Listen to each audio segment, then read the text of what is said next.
Welcome to the Invisible Wheelchair Podcast. The Invisible Wheelchair Podcast was selected by FeedSpot as one of the top 10 Obsessive Compulsive Disorder podcasts. I'm Donald Grodoff, EFT tapping practitioner and OCD coach at FamilyOCD.com. On the Invisible Wheelchair Podcast, I focus on the hidden world of OCD and anxiety with interviews and information around this topic. My purpose is to bring about awareness of OCD, those who treat OCD, and of course, those who suffer with OCD. Obsessive Compulsive Disorder is a treatable and manageable disorder. In my practice at FamilyOCD.com, I guide people through the process of ERP therapy and other alternative treatments. If you know of someone suffering with OCD, simply visit FamilyOCD.com.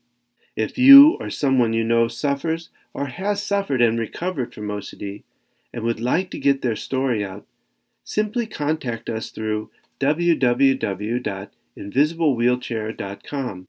We want to talk to you and get your story out on the podcast.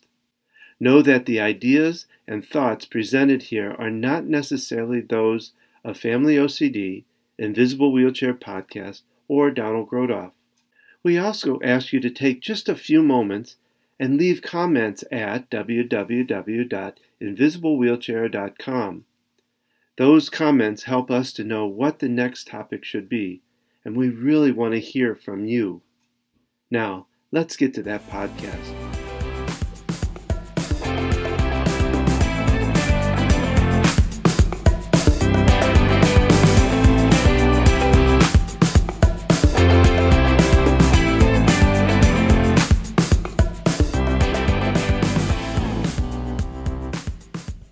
This podcast was recorded March 20th, 2020. This is podcast number 41, Parenting a Child with OCD. What I want to talk about in this podcast is about what it's like to be a parent of a child or a person that is OCD, that suffers from OCD.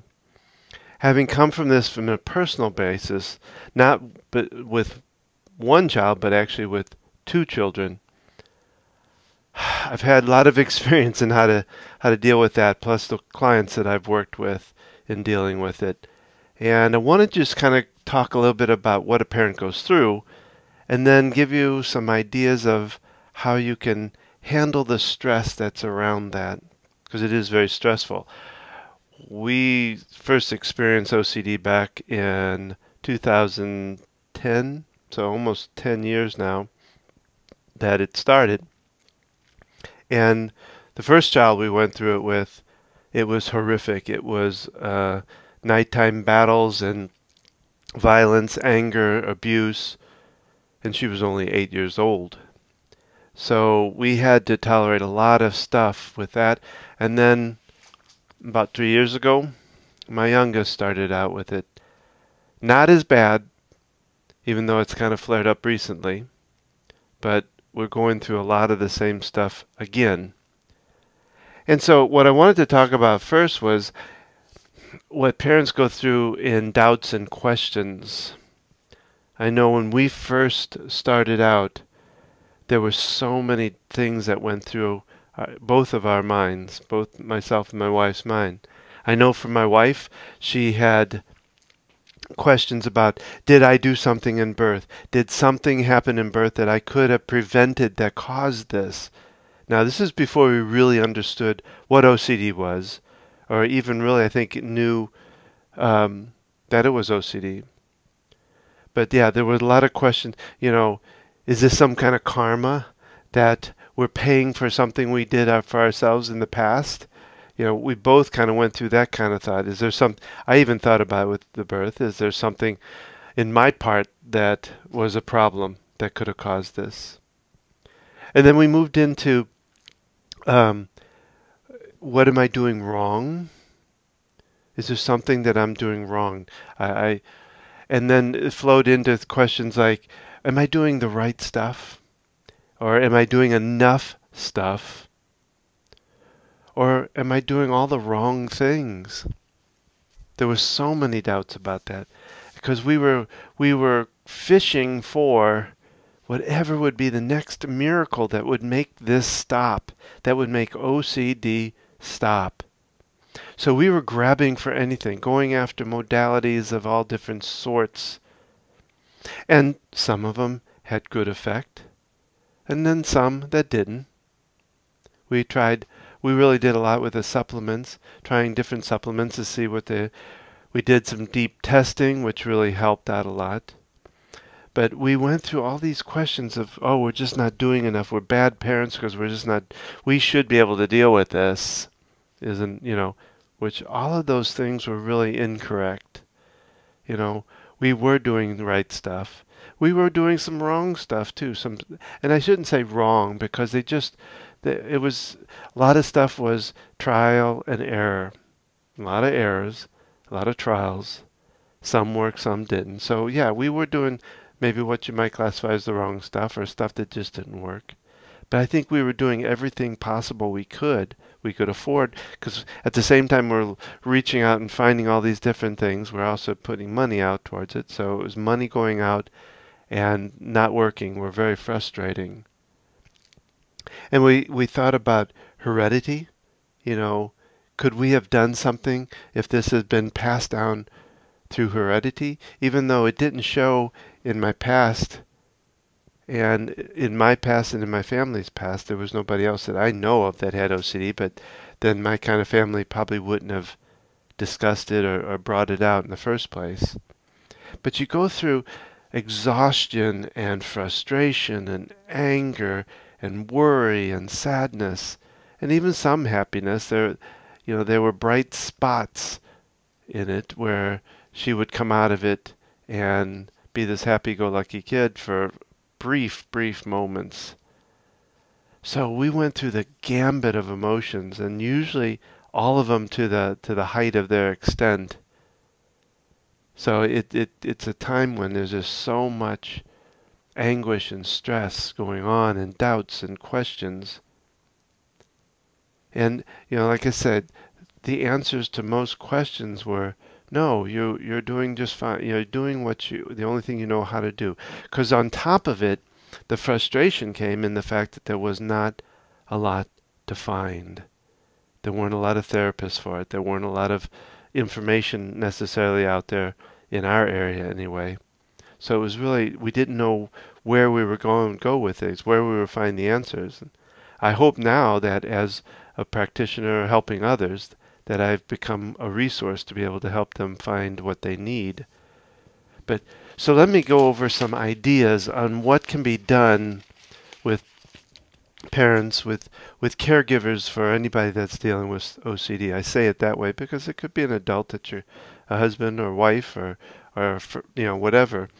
And so there's some things that you can do, I believe. This is from my experience of what you can do. First thing that I thought was helpful for me, and I think also for my wife and others that I've worked with, is to really make a separation, to draw out a separation between what is OCD and what is my daughter, what is my child, what is this person. And I almost like made the OCD a person in a way, a separate person, so that when my daughter would come at me with stuff, or when a person comes at you, that you can go, oh, that's OCD. I don't have to take that in. I don't take it personally, all of that. So I think sometimes it helps to even define and to name the OCD. With my daughter, we used to call it Voldemort, because it was Harry Potter time. It was right around the time that Harry Potter was very popular.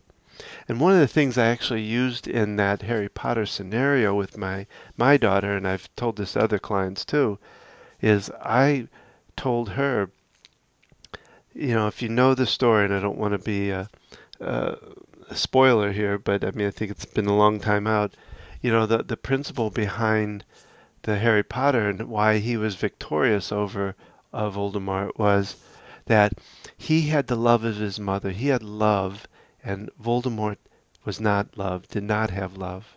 And that is what gave Harry the power to overcome And that's what I used to tell my daughter.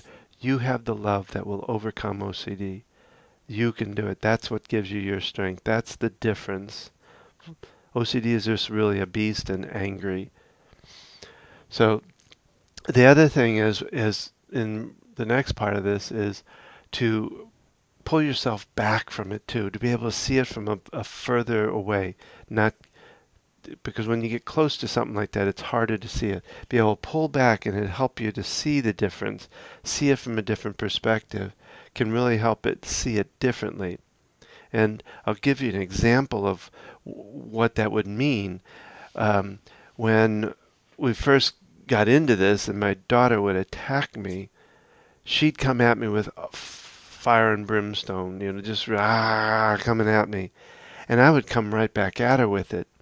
It's the same level of energy. And instead of it calming it down, and we climbed the wall together, basically. It just elevated both of our anxieties.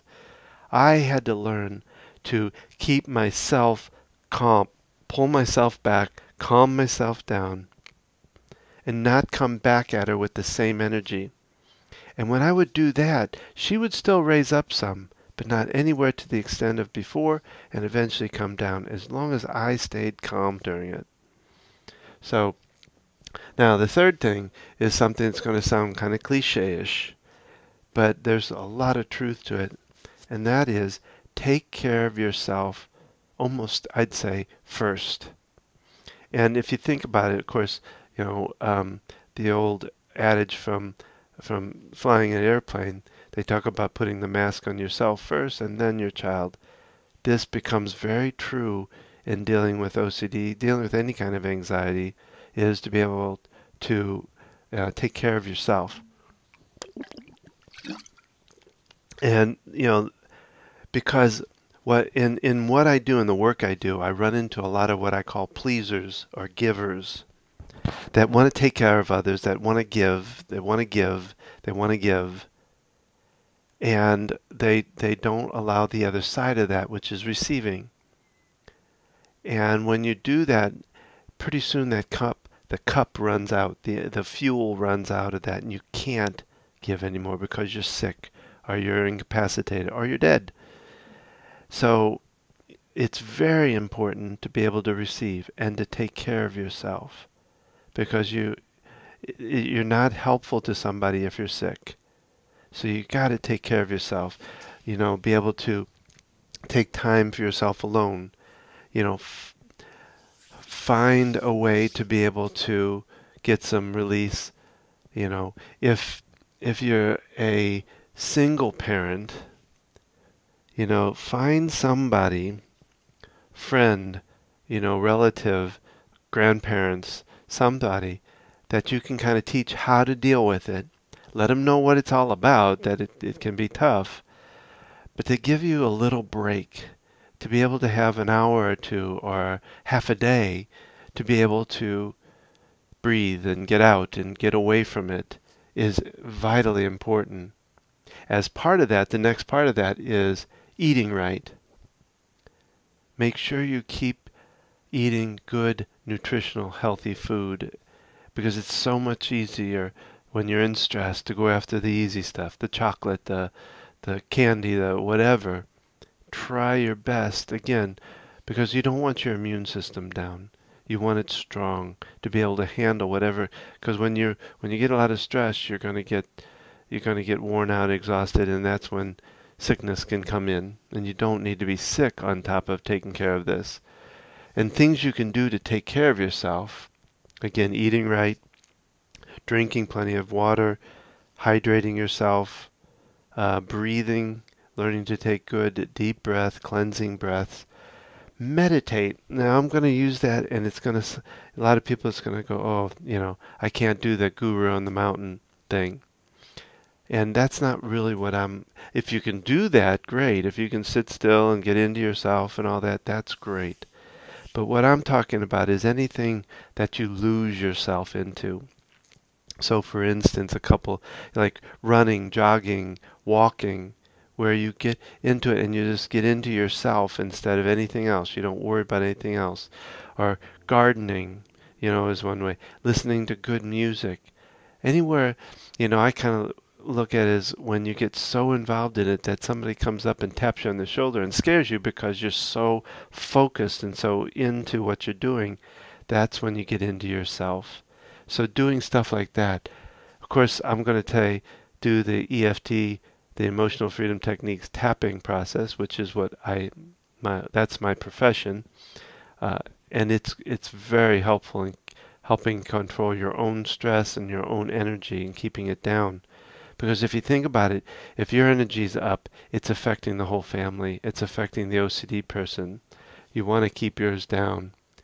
And then, of course, getting outside, getting some sunlight, both for yourself and the person with OCD, but really getting fresh air, sunlight, grounding yourself, taking your shoes off and walking barefoot in the grass can really have a lot of beneficial stuff for you. So get that grounding. If you need more information on these different modalities, these different things to do, let me know. Send me an email at don@focusedhealthyfamily.com, and I'll be happy to send you information.